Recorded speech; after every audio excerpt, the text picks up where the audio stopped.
global happenings today. We communicate, we analyze global news. Stay tuned.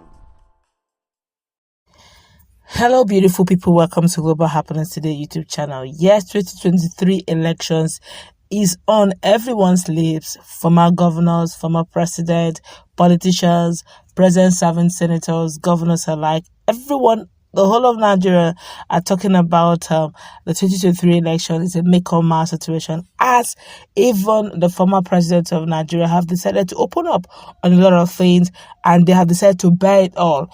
The fate of the Igbos, what they have done in Nigeria, as they begin to take their time and explain the situations in our hands. Don't forget that the likes of Peter Obi is also a Nigerian and an Igbo man of repute, and this is what they have to say.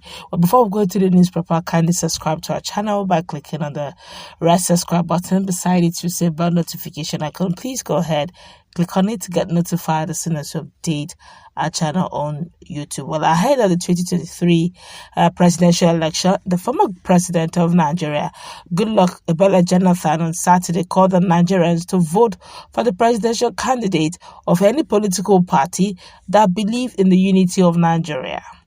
Jonathan made this call on the lecture series to mark the 80th birthday of Chief Emmanuel Iwanyanwu, which took place in Owerri with the theme Igbo Quest for Nigerians' Unity. According to Jonathan, Iwanyanwu is a man of many colors and a meticulous investor whose positive story would guide the leaders of the country. Iwanyanwu is a man of victory, and his songs tell a story. He has continued to place unity above parochial interest. He added, and I quote him, "Ahead of the election, politicians must cut and de-emphasize on our differences, especially the youth should come out and vote for those who believe in the unity of Nigeria. Let us work as one and everybody will have a sense of belonging." In his speech, the chief host and the governor of Imo State, that's Hope Uzodinma himself, said, "Ndị Igbo loves Nigeria, and the evidence is everywhere. The Igbo love Nigeria fervently with all their heart. The problem is that Igbos saw that Nigeria don't reciprocate that same love the Igbos have for Nigeria. Despite the harsh policies and negative effects of the civil war, the Igbos rose and embraced a united Nigeria." However, the governor said the Igbos have flaws. They have flaws, of course. "We are weak in negotiations. We always believe we can do it alone. The Igbo can achieve presidency through negotiations." While delivering a lecture on the theme, The Igbo Quest for Nigerians' Unity, the Quest lecturer, former President General of Ohanaeze Ndigbo Worldwide, that's Chief Nnea Nwodo, said, "No attempt should be made to force Igbos out of political relevance. We are as qualified as other Nigerians, and Nigeria needs all of us now. We must stop brooding over what has happened to us in the past. We can still make a country. Our industry and acceptability are evidence of our preparedness to serve, and our quest for Nigerians' unity is unswerving." Iwanyanwu was a victim of imperialism. He has continued to project dialogue for the betterment of Igbos in Nigeria. The Igbos have heavily invested in many areas, including the economy, entertainment, and others. Igbos were doing great then because of the evolution of power.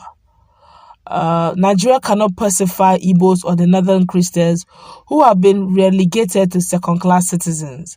The only way out is for us to return to what was it before that is restructuring, so that our people can manage their economy. The Secretary General of Afenifere, Shola Oduseni, said, and I quote him, "It is not the fault of us that the Igbos could not produce the president. It is the problem of the Constitution."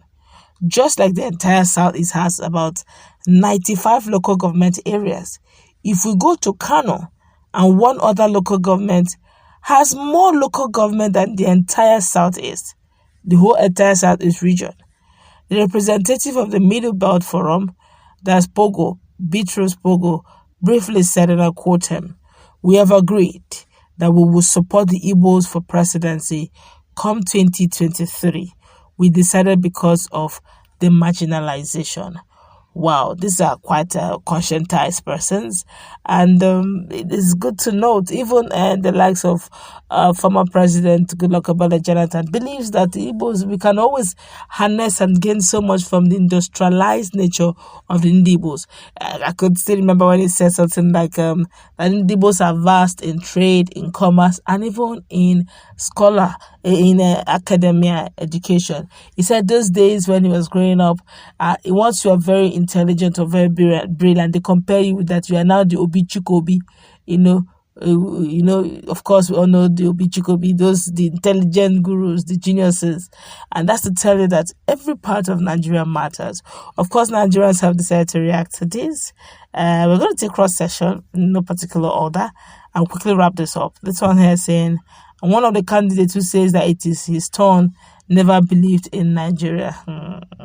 People are going back to history where Bola Ahmed Tinubu said, "I don't believe in one Nigeria." Well, I guess that's in the past.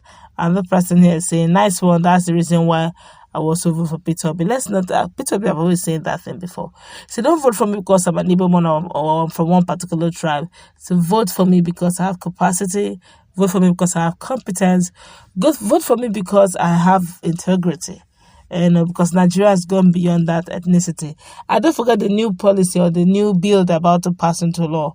It's frowning at issue of tribalism, issue of technically speaking, zoning, issue of the issue of religion, region, and all that. So, maybe promoting such will probably work against Peter Obi if that bill is passed into law.